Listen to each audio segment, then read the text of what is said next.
Assalamualaikum. Today I want to reflect on how I would manage a very difficult situation as a medical professional, guided by the Code of Professional Conduct.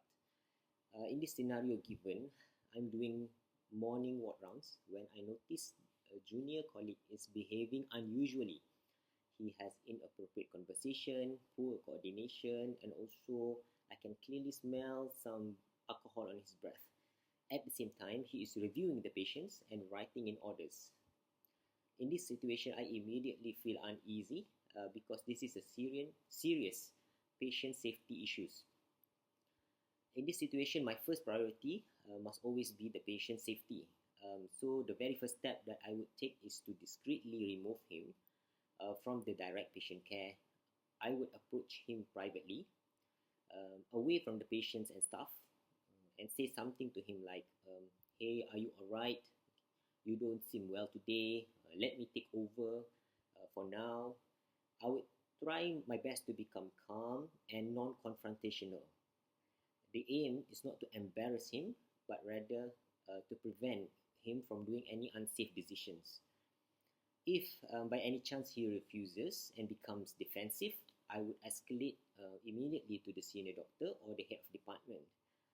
It is my professional duty to speak up, even if I feel uncomfortable in the situation, because for me to allow him to continue is putting the patient at risk and also the breach of my ethical responsibility.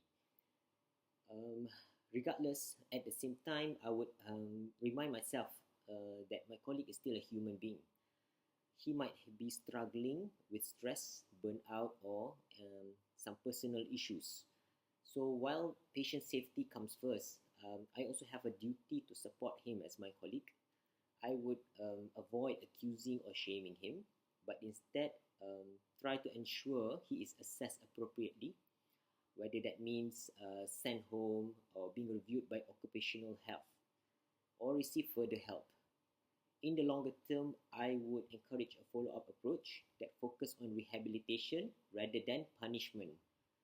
That might involve speaking to the head of department, ensuring he gets a proper support, and promoting a culture where doctors feel free and safe to seek help early.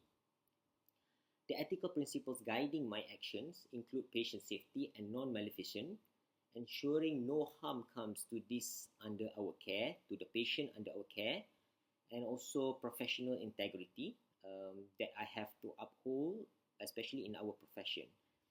And finally, not forgetting compassion and fairness, because a colleague in distress also deserves empathy and support. Reflecting to this, the biggest challenge is balancing these duties. It's not easy to speak up against a colleague, especially someone junior or even senior. There is also professional integrity. We must uphold trust in this profession. There is also fear of damaging a relationship with our colleagues, or causing them to be distressed. In summary, my approach would be act immediately to protect patients, handle my colleague with respect and sensitivity, escalate appropriately, and support long-term solutions that uphold both professionalism and compassion. This situation is difficult, but our ethical duty is clear, which is to protect the patient while also caring for each other as a team. Thank you, that's all.